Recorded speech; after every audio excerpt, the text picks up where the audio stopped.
Situation out of control जा चुका है। ईरान के सेना ने दावा किया है कि उसने 4 मिसाइलों को सीधे सीधे एयरक्राफ्ट कैरियर पर, जो कि अमेरिका का एयरक्राफ्ट कैरियर जहां से सारे एयरक्राफ्ट और ये मिसाइल सारे लॉन्च किए जा रहे थे, इसके ऊपर, ईरान के ऊपर, उसने उसी एयरक्राफ्ट पर हमला कर दिया। तकरीबन 4 बैलिस्टिक मिसाइल से हमला किया गया है और बताया जा रहा है कि पूरे ऑपरेशन में अब तक अमेरिका के 3 सैनिक मारे जा चुके हैं, 5 गंभीर रूप से घायल हो चुके हैं। और अमेरिका इस सभी बातों को छुपाने की कोशिश कर रहा है। अमेरिका कह रहा है कि हमारे जहाज पर हमला ही नहीं हुआ, हमारे एयरक्राफ्ट कैरियर पर हमला ही नहीं हुआ, जबकि सैनिक मारे जा रहे हैं और अमेरिका उनका नाम पता कुछ नहीं बता रहा है। यहाँ पर सिचुएशन एकदम खतरनाक हो चुका है। देखिए, हॉर्मुज में आग लगा दिया, हॉर्मुज, स्ट्रेट ऑफ हॉर्मुज में एकदम पूरी तरीके से ईरान ने आग लगा दिया। बाजार में भूचाल शुरू हो चुका है। तेल टैंकर पर खुलेआम हमले किए जा रहे हैं। तेल टैंकर को समुद्र में डुबा दिया है ईरान ने हमला करके। 4 क्रू मेंबर घायल कर दिए, जिसमें अब बताया जा रहा है कि भारतीय भी शामिल हैं। तो ये जो स्ट्रेट ऑफ हॉर्मुज की जो चिंगारी है, उससे पूरा का पूरा मार्केट कांप गया। दुनिया का ऑयल इंडस्ट्री हिल चुकी है। एक तरह से समझिए कि यह ईरान के पास ये परमाणु हथियार है। स्ट्रेट ऑफ हॉर्मुज, उसको ब्लॉक करके उस पर हमला करके यह पूरे दुनिया में एक तरह से भूचाल मचा करके रख देगा। अगर नॉर्थ कोरिया के पास अगर परमाणु हथियार है, तो ईरान के पास यही समझिए कि परमाणु हथियार है। अब इसी कारण है कि मोदी जी ने अचानक मीटिंग बुलाई है। जब उन्होंने देखा कि स्ट्रेट ऑफ हॉर्मुज पे अब हमला शुरू हो गया ईरान की तरफ से, तो मोदी जी तुरंत अपना मीटिंग बुला रहे हैं कि अब आगे हम लोग कैसे ऊर्जा सुरक्षा, तेल कहाँ से मंगाएंगे, रशिया से मंगाएंगे, कहाँ से मंगाएंगे, क्योंकि यहाँ से तो बंद हो जाएगा। जहाँ से 20% अब तो ग्लोबल ऑयल जो है, कि 20 से 25% तकरीबन यहाँ से सप्लाई होता है, उसको क्लोज करने की कोशिश की जा रही है ईरान की तरफ से। अब अमेरिका सोचा था कि बस खामनेई को मारा, खेल खत्म, लेकिन ईरान ने बता दिया कि खेल अभी शुरू हुआ है और अभी बहुत बहुत कुछ कर रहा है। रूस की तरफ से, रूस ने भी इसमें एंट्री ले ली है। अब रूस के पुतिन, जो उसके राष्ट्रपति हैं, पुतिन ने चौंकाने वाला बयान दिया, बोला है कि यह हत्या है और यह बहुत ही खतरनाक तरीके से हत्या है। अब इसका मतलब है कि अब रशिया भी देख रहा है कि जब स्ट्रेट ऑफ हॉर्मुज में मामला बढ़ेगा, सिचुएशन बिगड़ेगा, तो वह इसमें एंट्री ले सकता है। फिर चाइना की तरफ से भी चेतावनी दी गई है। लेकिन सबसे खतरनाक बात तो नॉर्थ कोरिया ने कर दी है। नॉर्थ कोरिया अचानक से कूद करके और बोल दिया है कि भाई अमेरिका गैंगस्टर है। अब नॉर्थ कोरिया कोई छोटा मोटा देश नहीं रहा, वह खुल करके रशिया का खुलेआम मदद किया है यूक्रेन युद्ध में। पूरी दुनिया ने देखा कि रूस की मदद करने से सारे दुनिया पीछे हट गए। कोई छुप छुप कर मदद कर रहा था, लेकिन नॉर्थ कोरिया खुलेआम अपने सैनिक भेज रहा है वहाँ पर। तो यहाँ पर साफ कर रहा है कि नॉर्थ कोरिया, रशिया और चाइना और ईरान, ये चारों मिलकर के एक तरह से मतलब फिर से एकजुट हो रहे हैं और ये साथ में युद्धाभ्यास भी कर चुके हैं कई बार वहाँ पर समुद्र में। और अब जब हमला शुरू हो चुका है वहाँ पर स्ट्रेट ऑफ हॉर्मुज में, तो मुझे लगता है कि चारों ने जो अब युद्धाभ्यास किया था उससे अब रियल युद्ध में बदल सकते हैं वहाँ पर। तो बहुत ही मतलब कई सारे चौंकाने वाले अपडेट सामने आ रहे हैं, जिसमें सबसे पहले तो यही है कि अमेरिका का जो अब्राहम लिंकन, वो मतलब ऐसा किला माना जाता है जिस पर कोई मिसाइल तो छोड़िए, कुछ परिंदा भी नहीं पर मार सकता है। और वहाँ पर ईरान का जो ये IRGC है, जो उसका रिवोल्यूशनरी गार्ड का पूरा सेना है, वो कह रहा है कि हमने अमेरिका के जो US अब्राहम लिंकन है, उस पर हमने 4 बैलिस्टिक मिसाइल दाग करके उसको पूरी तरीके से डैमेज करने की कोशिश की है। एयरक्राफ्ट कैरियर को सीधे सीधे निशाना बनाया गया है और चेतावनी दी गई है कि जमीन से लेकर के समुद्री आतंकवादी आक्रांताओं की कब्र खोद देंगे समुद्र के अंदर ही। यह ईरान की तरफ से चेतावनी दी जा रही है, सीधे सीधे अमेरिका को चेतावनी है। और हमले को खमनेई की मौत का बदला बताया जा रहा है कि खमनेई की मौत के बदला में अब अमेरिकी सैनिक मारे जा रहे हैं, अमेरिका के एयरक्राफ्ट कैरियर पर हमले हो रहे हैं। इसके साथ ही दुबई के कई एयरपोर्ट, मतलब दुबई में एयरपोर्ट को एकदम तहस नहस कर दिया। मतलब फ्लाइट उड़ ही नहीं पा रहा है वहाँ से, क्योंकि चारों तरफ से कभी धमाका, कभी इधर कभी उधर, तो पूरा एकदम अस्त व्यस्त माहौल है। लोग वीडियो बना करके सरकार से मदद मांग रहे हैं दुबई में। तो दुबई जो कि इतना सेफ था, कुवैत, सब लोग वहाँ से भागने की कोशिश कर रहे हैं किसी तरह जान बचा करके, क्योंकि स्थिति एकदम बिगड़ चुकी है। ईरान ने बता दिया कि भाई अगर हम तबाह तो सबको तबाह कर देंगे। ये सारे लोग जो है कि सभी देशों में सर्विलांस मौजूद है, रडार मौजूद है, उसको डिस्ट्रॉय करते जा रहा है ईरान अपना ड्रोन भेज करके। अब यहाँ पे देखिए तो अमेरिका बोल रहा है कि जी नहीं, हमारे कोई भी एयरक्राफ्ट कैरियर पर हमला नहीं हुआ, हमारे सब कुछ सुरक्षित है, एक भी मिसाइल हमारे पास नहीं आई। यह अमेरिका की तरफ से कहना है। अब ये एयरक्राफ्ट जो है बहुत ज़्यादा इंपॉर्टेंट है। अगर इसको डुबा देता है ईरान, जो कि धमकी दे भी रहा था, अगर इसको डुबा देता है अपने बैलिस्टिक मिसाइल से, तो समझिए कि अमेरिका बौखला जाएगा, उसके बाद पागल हो सकता है वो ईरान के ऊपर। हमको लगता है कि मतलब कुछ बड़ा हिरोशिमा टाइप का कुछ कर देगा, क्योंकि यह जो एयरक्राफ्ट कैरियर है वहीं से वो पूरा सारा का सारा अपने एयरक्राफ्ट को लॉन्च कर रहा है, सब कुछ कर रहा है, वहीं से वो मैनेज कर रहा है चीज़ों को। तो अगर ऑपरेशन उसका डिस्टर्ब हो गया तो फिर वो ईरान के शासन को, जो भी उसका नेक्स्ट ऑर्डर है, उसको भी डिस्ट्रॉय करेगा। 2-3 लेयर डिस्ट्रॉय कर सकता है ये दोनों मिल करके। अगर आप देखें तो जो उसका एपिक फ्यूरी है अपडेट में, उसमें साफ साफ बताया गया है, इसको अमेरिका ने खुद स्वीकार किया है कि हमारे 3 अमेरिकी सैनिक मारे गए, 5 गंभीर रूप से घायल हैं और कई लोगों को तो एकदम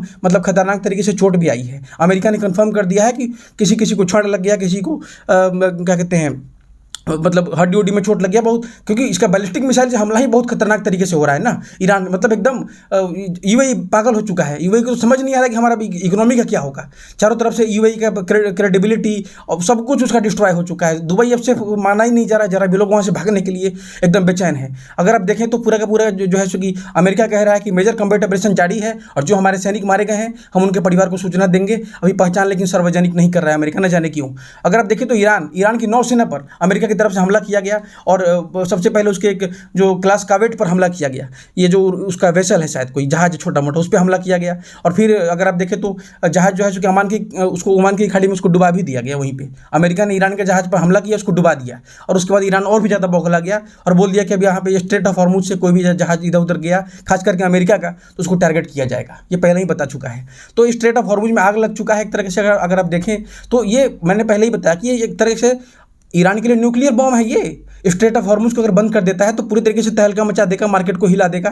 यही कारण है कि चारों तरफ मीटिंग शुरू हो चुका है भारत से लेकर के चारों तरफ। अब अगर आप देखें तो तेल टैंकर को पार करते समय मारा गया। एक और तेल टैंकर था, उस जहाज में बार बार उसमें धुआं दिखा, डूबता हुआ भी दिखा, उसका वीडियो भी निकल रहा है, अब सामने आ रहा है। तो कहा गया कि यह अवैध रूप से गुजरने की कोशिश कर रहा था। अगर इस पूरे रूट को आप देखें तो यहाँ पे नेविगेशन का नियम बहुत सख्त है, क्योंकि यहाँ से 20 से 25% ऑयल कंट्रोल होता है, पूरा फ्लो होता है पूरे दुनिया में। तो यहाँ पे जो भी पहचान है, दस्तावेज है, वो टोटल शेयर करना पड़ेगा, आपको दिखाना पड़ेगा। प्रतिबंधों का उल्लंघन नहीं कर सकते हैं, नहीं तो फिर क्या होगा, गैर कानूनी रूप से गुजरने के बाद कहा जाएगा फिर ईरान उस पर हमला कर देगा। वहीं किया है। तो अगर आप देखें तो ओमान की तरफ से पुष्टि की गई है कि स्ट्रेट ऑफ हॉर्मुज में तेल टैंकर पर हमला शुरू हो चुका है और ये जो 4 क्रू घायल हुए हैं इसमें भारत और ईरान के भी नागरिक शामिल हैं। तो यहाँ पे अगर देखें तो अमेरिका और इजराइल का जो सैन्य ठिकाने को सीधे सीधे लक्ष्य बनाया जा रहा है, इसका संकेत अब लगातार बढ़ता ही जा रहा है। और स्ट्रेट ऑफ हॉर्मुज में अगर देखें तो जहाज़ों को सीधे सीधे पहले रेडियो से धमकी दी जा रही है, अगर वो फिर भी नहीं मान रहे हैं, आगे बढ़ रहे हैं, तो फिर उनको डुबा दिया जा रहा है। तो ये बहुत ही खतरनाक सिचुएशन बन चुका है। अब यहाँ पे होगा क्या कि जो पूरा का पूरा दायरा है टकराव का बढ़ता चला जाएगा। हो सकता है इसमें रशिया भी जंप करेगा, नॉर्थ कोरिया भी धमकी दे रहा है, चाइना तो बचने की कोशिश करेगा, लेकिन रशिया नहीं बचेगा। मुझे जहाँ तक लगता है कि अब इधर से देखिए पाकिस्तान के भी एक जहाज को धमकी देकर उसको रोक दिया गया, उसको शायद जब्त कर लिया गया है। इसके बाद पाकिस्तान जो चुपचाप बैठा था, अब अचानक से खamenei की हत्या पर शोक संदेश जारी कर रहा है। इसका तो हिम्मत तो है नहीं अमेरिका के इजराइल के खिलाफ कुछ बोलने के लिए, लेकिन शोक संदेश अब जारी कर रहे हैं पाकिस्तान की तरफ से भी देखा। लेकिन हालांकि जो इसके पाकिस्तान के प्रधानमंत्री हैं रशिया जाने वाले थे अभी हाल ही में, लेकिन अब उन्होंने भी अपना दौरा को कैंसिल कर दिया, क्योंकि अब इतना भूकंप मचा हुआ है कि जाएंगे कब उन पर अटैक हो जाएगा, क्या हो जाएगा, कोई ठीक नहीं है। तो इसलिए जो है जो कि अब उन्होंने अपना कैंसिल कर दिया और पाकिस्तान बोल रहे हैं हम भी ईरान के साथ अब दुख में दुख मिला रहे हैं, क्योंकि स्ट्रेट ऑफ हॉर्मुज अगर बंद होगा तो इसका भी एनर्जी सप्लाई से लेकर के बहुत कुछ डिस्टर्ब हो सकता है। तो यहाँ पे अब सीधे सीधे दिख रहा है। नॉर्थ कोरिया की बात कीजिए। नॉर्थ कोरिया ने अमेरिका और इजराइल पर एकदम मिसाइल दाग दी है, शब्दों की मिसाइल दागकर बोला है कि भाई ये जो उसका जो कोरियन सेंट्रल न्यूज़ एजेंसी है उसने साफ साफ बोला है कि क्या कहते हैं किम जोंग बेहद नाराज हैं और इजराइल का जो ईरान पर हमला हुआ है यह राष्ट्रीय संप्रभुता का खुला उल्लंघन बताया उसने। अमेरिका का जो सैन्य ऑपरेशन है उसको गैर कानूनी आक्रामकता बता दिया एक तरीके से। इस पूरे कार्रवाई को अगर आप देखो तो युद्ध की आग बता दिया नॉर्थ कोरिया ने। अब उत्तर कोरिया के बाद ये है कि उसने अमेरिका के बोलता है कि वर्चस्ववादी है, गैंगस्टर जैसा व्यवहार कर रहा है अमेरिका। ये सब नॉर्थ कोरिया के शब्द हैं। उसने ये भी कहा कि ताकत दिखाने का इसका आदत है ट्रंप का और अमेरिका का, उसी का ये ताज़ा उदाहरण है। तो ईरान के खिलाफ कार्रवाई को पहले से ही अनुमान के दायरे में बता दिया नॉर्थ कोरिया। बताया कि ये सब अनुमान में था, ही सब करेगा, क्योंकि अमेरिका दबंग है, कुछ भी करेगा इसको नॉर्थ कोरिया ने बताया। इसीलिए वो अपना सब तैयार रखता है मिसाइल, एक से बढ़कर एक बैलिस्टिक मिसाइल अपना टेस्ट करते रहता है हर सप्ताह हर महीने। नॉर्थ कोरिया को अंदाजा है कि अमेरिका क्या कर सकता है, तो उसका इलाज रखता है वो। अब देखिए नॉर्थ कोरिया डरता वरता नहीं है अमेरिका से, उसके कई सारे प्रतिबंध लगे हुए हैं पहले से ही। अमेरिका चारों तरफ यूएन हो कुछ भी हो उसको कोई फर्क नहीं पड़ता है, वो आउट ऑफ कंट्रोल रहता है हमेशा, अपने मस्त मौला है नॉर्थ कोरिया अगर आप देखिए तो उसके पास परमाणु हथियारों का खतरनाक जखीरा मौजूद है। अमेरिकी प्रतिबंध उस पर काम नहीं करते हैं, वो अपना लगते रहते हैं, उसका नीति में पॉलिसी में कोई बदलाव नहीं होता है। एकदम जो किम जोंग है अपना फैसला खुद लेता है और दबाव में झुकता भी नहीं है अमेरिका के, ठीक है, क्योंकि उसके पास रशिया का और चाइना का फुल सपोर्ट है। तो जब दो देशों का उसके पास फुल सपोर्ट है, परमाणु हथियार है, तो क्यों डरेगा वो, कुछ नहीं डरता। अगर आप रशिया का देखिए तो देखिए यही एक देश है नॉर्थ कोरिया जिसने यूक्रेन युद्ध में रूस को एकदम खुलेआम जाकर के मदद की थी और अब उसने यहाँ पे निंदा की है, ईरान का समर्थन किया है एक तरह से, या और ईरान को मुझे लगता है इससे ताकत भी मिलेगी, क्योंकि नॉर्थ कोरिया ऐसा देश है वो बिना डरे हुए अपना कल को सैनिक भी भेज सकता है ईरान में, कुछ मदद भी कर सकता है वहाँ पर अपना। तो बहुत इंपॉर्टेंट चीज़ है इसके तरफ से जो मदद किया गया है। अब आप सबको पता है कि यूक्रेन युद्ध में सारे देश चुपचाप इधर उधर से मदद कर रहे थे रशिया को, लेकिन ये ऐसा देश है जो अपना खुलेआम बोला कि हमारे सैनिक इतना हज़ार संख्या में गए हुए हैं और जाते रहेंगे आगे भी। तो पूरा तरीके से अगर आप देखें तो रूस के साथ खड़े होकर के इसने पूरे पश्चिम को चुनौती दे दी थी, नॉर्थ कोरिया ने अकेले ही। तो आज जब ईरान मुसीबत में है तो नॉर्थ कोरिया का जो नाराज है, जो समर्थन दिखा रहा है, मुझे लगता है कि ईरान के लिए बहुत ज़्यादा इंपॉर्टेंट है। और फिर अगर आगे देखें तो ईरान के लिए संभावित समर्थन जो है सो कर सकता है नॉर्थ कोरिया। मान लीजिए कि कुछ समय के लिए हो सकता है कि परमाणु का सुरक्षा छतरी ही तैयार कर दे अपना, क्योंकि रसिया और चाइना तो करेंगे नहीं, क्योंकि अमेरिका से उनका रिश्ता बिगड़ सकता है। लेकिन नॉर्थ कोरिया के पास तो कोई डर भय है नहीं, वो चाहेगा तो अपना कर सकता है परमाणु सुरक्षा छतरी का इंतजाम वहाँ पे, और उसको कुछ होगा तो दोनों बचाने आ जाते हैं, रसिया और चाइना। तो यही कारण है कि अमेरिकी प्रतिबंधों से बेपरवाह रहता है किम जोंग, और जोखिम उठाने के लिए हमेशा तैयार रहता है किम जोंग, ठीक है ना। तो रणनीतिक समीकरण जो है जो कि बदलने की क्षमता भी रखता है नॉर्थ कोरिया। अगर वो ठान लेगा तो ईरान को आई थिंक बहुत ज़्यादा हेल्प कर सकता है, मुझे जहाँ तक लगता है। लेकिन उसके चांसेस कम है, क्योंकि वो भी दबाव में काम करता है, उसकी भी अपनी रिस्पॉन्सिबिलिटीज़ हैं, नेशनल इंटरेस्ट हैं, सब कुछ है। तो रूस और चीन का जो बयानबाजी है यह अलग रुख है, लेकिन जो नॉर्थ कोरिया का आक्रामक जिगर है उसे अलग रखता है। रूस और चीन तो कड़ी निंदा ये सब करते रहते हैं, लेकिन इस बार हालांकि देख रहा हूँ मैं कि जो खमेनेई की जो मौत हुई है उसके बाद पुतिन बौखलाए हुए हैं, और उन्होंने बहुत ही कड़ी प्रतिक्रिया दी है। मॉस्को ने इसे एक तरीके से कहा है कि अंतर्राष्ट्रीय कानून की खुली हत्या बता दिया। पुतिन की तरफ से ये बात कहा गया है। उन्होंने कहा है कि यह मानव नैतिकता और वैश्विक नियमों का सनकी उल्लंघन है, या पुतिन कह रहे हैं। मतलब कि पुतिन धीरे धीरे गुस्सा हो रहे हैं आई थिंक, मुझे जहाँ तक लगता है।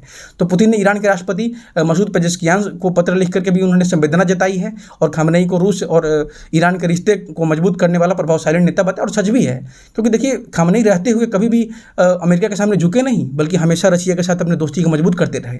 कई सारे नेता आप देखेंगे आए गए, अमेरिका के दबाव में झुक गए, अमेरिका से समझौता कर लिए, लेकिन खमेनेई ने समझौता नहीं किया था। हमेशा वो अमेरिका के खिलाफ कट्टर थे। वो मतलब अपने देश के लिए, अपने धर्म के लिए, अपने लोगों के लिए, मुझे जहाँ तक लगता है। अब अंत समय तक उन्होंने रूस का साथ दिया। तो रूस पहले भी हम लोग को खतरनाक साहसिक कदम बता चुका है, जब अमेरिका पहले भी हमला कर चुका है, इससे पहले भी। लेकिन रशिया कई बार उसको मदद करने की भी कोशिश की है।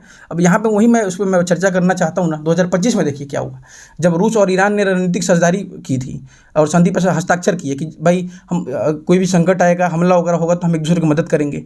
संधि में सैन्य सहयोग को भी गहरा करने की स्पष्ट बात शामिल की गई थी उस वक्त भी। यूक्रेन युद्ध में क्या हुआ, ईरान ने तो सब कुछ दिए उसको, ड्रोन भी दिए, अन्य समर्थन भी दिया रूस को। लेकिन जब संकट की घड़ी में जब यह आता है तो रूस केवल प्रतिक्रिया और फ़ोन कॉल देकर के कड़ी निंदा, बस यहीं तक सीमित रह जा रही है उसकी बात। इस पे तो सवाल उठता है कि जो रशिया पहले सोवियत यूनियन के समय था भारत को बचाने के लिए पूरा का पूरा अपना बेड़ा भेज दिया था, है ना, अमेरिका के सामने, वह ईरान के लिए क्यों नहीं कुछ कर पा रहा है। तो यहाँ पे इंपॉर्टेंट, क्योंकि ईरान उसके लिए किला है ना मिडिल ईस्ट में भाई, और उसके लिए एकदम मरता आया है ईरान, और वो समझौता नहीं किया आज तक वो अमेरिका से, जो कि कर सकता था। बाकी सारे मुस्लिम देश कर चुके हैं, लेकिन उसने किया नहीं। लेकिन इसके बावजूद भी मुझे लगता है कि रशिया को उसके लिए ज़्यादा करना चाहिए था, और बैकअप कम से कम पुतिन के पास ज़्यादा प्रभाव है, उनके पास खुफिया नेटवर्क है, वो अपने बैकअप चैनल का दबाव करके कम से कम खमेनेई को मरने से बचा सकते थे, कोई ना कोई रास्ता निकाल सकते थे, मुझे जहाँ तक लगता है। अब देखिए दूसरी तरफ अगर आप देखें तो पिछली बार जब अटैक हुआ था अमेरिका का B-2 बम्बर वगैरह से रशिया के न्यूक्लियर साइट्स पे, तो उस वक्त अगर आप देखें तो जो रशिया के जो पूर्व प्रधानमंत्री हैं, राष्ट्रपति भी रह चुके हैं पुतिन के करीबी, जो दिमित्री मेदवेदेव हैं, उन्होंने कहा था कि ज़रूरत पड़ी तो हम ईरान को परमाणु हथियार देने पर विचार का उन्होंने संकेत दिया था कि विचार किया जा सकता है। और ये बहुत बड़ी खबर बनी थी कि अगर, क्योंकि रशिया अगर मान लीजिए परमाणु छतरी भी दे देता है ईरान के लिए तो उसके लिए बहुत कुछ हो जाएगा, क्योंकि उसके पास डिफेंसलेस है ना, उसके पास कोई भी डिफेंस सिस्टम बहुत तगड़ा है नहीं। यही कारण है कि जाकर के उसके कंपाउंड को एकदम तहस नहस करके पूरे परिवार को उड़ा दिया गया खमेनेई को। तो यह बयान एक स्पष्ट स्ट्रेटजिक मैसेज था रशिया की तरफ से, और मुझे लगता है कि अगर ज़्यादा होता है, स्ट्रेट ऑफ हॉर्मुज का मामला बढ़ता है, अगर अमेरिका और भी ज़्यादा एस्केलेट करता है तो रशिया इसमें घुसेगा। मुझे जहाँ तक लगता है कि एंट्री लेगा, देर सवेर लेगा, कुछ ना कुछ तरीके से, या तो डिप्लोमेटिक लेवल से सिचुएशन को कंट्रोल करेगा, कंट्रोल नहीं होगा तो फिर आगे बढ़ेगा बात, मुझे जहाँ तक। अब देखिए सार्वजनिक बयान और पर्दे के पीछे की रणनीति अलग अलग पर्दों में चलती रहती है। मतलब 86 साल के तो खमेनेई तो हो गए थे, तो ये भी हो सकता है कि पुतिन को लग गया होगा कि अब इनका तो कार्यक्रम खत्म होने वाला है, तो जो नया सरकार का जो नया लीडर आएगा उसके साथ लंबा गेम खेलेंगे। तो ये भी हो सकता है इस वजह से भी रशिया थोड़ा सा ठंडा और केवल कड़ी निंदा और प्रतिक्रिया दे रहा है, कड़ी प्रतिक्रिया वगैरह दे रहा है और एक्शन नहीं ले रहा है, मुझे जहाँ तक लगता है। अब हेलीकॉप्टर में ही मारे गए थे, जब हेलीकॉप्टर क्रैश हुआ था उस वक्त भी तो सबको पता था कि खेल हुआ था वहाँ पे। कुछ लोग बोले दुर्घटना भी हुआ था, अब क्या हुआ था किसी को पता है नहीं एग्जैक्टली, बट फिर भी क्या कहते हैं, खेल तो हुआ ही था। एक साथ में उस सारे के सारे टॉप लीडरशिप मारे गए हेलीकॉप्टर क्रैश में, उसके बाद यहाँ पर हो गया ये चीज़। तो रशिया आई थिंक उसको एक्टिव होना चाहिए था। फिर चाइना को देखिए, चाइना बीजिंग ने तो इसे क्या कहा है कि ईरान की संप्रभुता पर गंभीर उल्लंघन बताया है, और बताया कि जो सैन्य कार्रवाई की जा रही है उसे तुरंत रोका जाए। विदेश मंत्री जो हैं चाइना के वांग यी, उन्होंने रूस के विदेश मंत्री से बातचीत भी की है और कहा है कि जो बिना संयुक्त राष्ट्र सुरक्षा परिषद के ये हमला कैसे हो गया, यह अनुमति जो है कि पूरी तरीके से वैश्विक व्यवस्था को कमजोर कर रहा है और और किसी जो संप्रभु नेता हैं उनकी खुलेआम हत्या कर दी गई है, यह अस्वीकार है, यह चीन का कहना है। चाइना कड़े शब्दों का प्रयोग किया है निश्चित तौर पर, और चाइना यही चाहता है कि भाई आक्रामक ना रहे, वो तो हमेशा सुलह बनाने की कोशिश किया सऊदी के बीच में, ईरान के बीच में, लेकिन अमेरिका गेम खेल करके सुलह होने नहीं दिया, सिचुएशन को बिगाड़ता ही चला गया हमेशा। और ईरान से फ़ायदा भी हो रहा था। आप देखिए तो चाइना को लंबे समय से सस्ता तेल, बहुत सारे आर्थिक समझौते भी किया था उसमें। ईरान में चीन का लंबा इन्वेस्टमेंट भी है, कई सालों का इन्वेस्टमेंट है। तो सीधे चाइना जो है, जो कि सैन्य टकराव में नहीं जाने देना चाहता है ईरान को कभी भी, और यही इसी तरह से वो बयान भी दे रहा है। और देखें तो चीन ने अपने नागरिकों को ईरान छोड़ने की सलाह दे दी है, बहुत इंपॉर्टेंट बात है। उसने बोला है कि आप अजरबैजान, अर्मेनिया और तुर्की के रास्ते जो है, तो ज़मीन के रास्ते वहाँ से आप निकल जाइए तो अच्छा रहेगा। इसका मतलब यह है कि बीजिंग को पता है कि ये संघर्ष आसानी से रुकेगा नहीं, ईरान पलटवार करेगा, फिर अमेरिका भी करेगा और लंबा चलने वाला है। तो इसलिए चाइना अब लेट से बोल रहा है अपने नागरिकों को, लेकिन बोल रहा है कि छोड़ दीजिए वहाँ से। तो ये बहुत इंपॉर्टेंट बात है। अब देखें तो रूस, चीन और ईरान का जो संयुक्त युद्ध अभ्यास है, ये तो होता ही रहता था हमेशा, लेकिन अब देखिए युद्ध के समय केवल बयानबाजी तक आ चुका है बात। तो जो वास्तविक युद्ध है भाई, वहाँ पे भी तो दिखना चाहिए ना कि हम आप लोग युद्ध अभ्यास करते हैं, आप लोग पार्टनर हैं, तो यहाँ पर आकर के साथ में आप काउंटर कुछ कीजिए उसके लिए। नॉर्थ कोरिया के साथ रूस का जो है आपात सैनिक समझौता पहले से मौजूद है। अगर आप नॉर्थ कोरिया केस में देखें, यूक्रेन युद्ध में नॉर्थ कोरिया सैनिक भी वहाँ पहुँचे थे, जैसे कि मैंने बताया। तो ईरान के मामले में वैसे ही खुली सैन्य प्रतिबद्धता की ज़रूरत थी, लेकिन जो दिख नहीं रही है। इन लोगों को कर लेना चाहिए, क्योंकि सबको पता था कि ईरान टारगेट बनेगा। जैसे वहाँ पे पता था सबको कि यूक्रेन आज नहीं तो कल टारगेट बनेगा रशिया का, वैसे ही इधर भी पता था। यही कारण है आई थिंक इन लोगों ने इसके साथ किया नहीं था अच्छे तरीके से। जो भी किया था सब में कुछ ना कुछ नियम कानून डाल दिया कि हाँ जी हमला होगा तो बस ठीक है, बस केवल कड़ी निंदा करेंगे वगैरह। तो यहाँ पे अगर आप देखें तो नॉर्थ कोरिया की परमाणु मिसाइल क्षमता उसे मतलब एक तरीके से प्रतिरोधक ढाल देती है। यही कारण है कि अमेरिका उस पर आसानी से हमला नहीं कर सकता है, और वो मारते रहता है मिसाइल अपना जापान के ऊपर और उधर साउथ कोरिया के ऊपर, तो उसे डर भय नहीं है। लेकिन अगर रूस और चीन मिलकर के अगर ईरान को भी वैसा ही कुछ क्षमता दे देते, छोटा मोटा न्यूक्लियर का कुछ भी इसको अगर इसको दे देते, तो आई थिंक पूरा का पूरा मनोवैज्ञानिक गेम बदल जाता है यहाँ पर, और इस तरीके से खुलेआम हमला नहीं होता उसके देश पर, जहाँ तक मुझे लगता है। तो क्योंकि वो काउंटर स्ट्राइक तो कर रहा है और परमाणु भी चला देता, अगर उसके पास रहता है परमाणु ईरान के पास तो चला दिया होता अब तक, क्योंकि उसके सुप्रीम लेटर मारे गए ना, तो बदला लेने के लिए वो एक्शन लेता, कोई किसी का सुनता उनता नहीं हो। तो उसके पास कम से कम रूस और चाइना को उसको कम से कम एयर डिफेंस सिस्टम देना चाहिए था। सबको पता था कि खमनी को मारने की प्लानिंग चल रही है अमेरिका की तरफ से। तो अगर पुतिन और ये जिनपिंग वास्तव में उसे बचाना चाहते थे तो कम से कम अच्छा एयर डिफेंस सिस्टम दे सकते थे, लेकिन दिया नहीं इन लोगों ने अभी तक। तो ईरान की मिसाइल और ड्रोन क्षमता बेहद प्रभावशाली है, इसी कारण वो काउंटर स्ट्राइक कर पा रहा है। दूर दूर तक सभी देशों को दहला करके रख दिया। अमेरिका का जो एयरक्राफ्ट कैरियर है उसको भी दहला करके रख दिया, उसके सैनिक मार दिए। तो यहाँ पर 27 सैन्य ठिकानों पर हमला कर चुका है। तो आक्रामक क्षमता तो उसकी बहुत ही मजबूत है ईरान की, लेकिन जो रक्षात्मक ढाल है वो भी मजबूत होनी चाहिए, भारत जैसी होनी चाहिए कम से कम।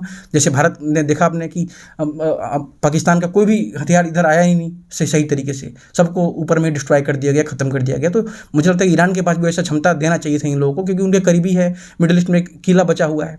अब देखते हैं आगे क्या होता है, बट यहाँ तक तो बहुत ही दिलचस्प है कि अब आगे अब देखते हैं क्या होता है। यहाँ पे खास करके रशिया मुझे लगता है कि और भी ज़्यादा स्ट्रिक्ट होगा अगर अमेरिका झुकता नहीं है। फिर नॉर्थ कोरिया जो बार बार बोल रहा है वो भी कुछ मदद कर सकता है, मे भी अगर युद्ध लंबा चलता है उस केस में। और देखते हैं भारत के लिए सिचुएशन यही अच्छा रहेगा कि भाई सिचुएशन नॉर्मल हो जाए, कम से कम जो स्ट्रेट ऑफ हॉर्मुज उस पर हमला ना हो, और भारत के लिए तेल मिलता रहे यहाँ से भी, रशिया से भी। अगर यहाँ से बंद होगा तो फिर तो हमें रशिया के पास फिर जाना ही पड़ेगा, और अमेरिका उसके लिए फिर रोकेगा भी नहीं। तो आपको खबर ये सुनने को मिल सकता है कि अचानक से हमने फिर से रशिया से तेल खरीदना शुरू कर दिया और अमेरिका कुछ नहीं बोल रहा है, क्योंकि उसने जानबूझ करके स्ट्रेट ऑफ हॉर्मुज में प्रॉब्लम क्रिएट कर दिया ना, और भारत को तो तेल चाहिए भाई। तो देखते हैं फिर इसमें आगे क्या होता है।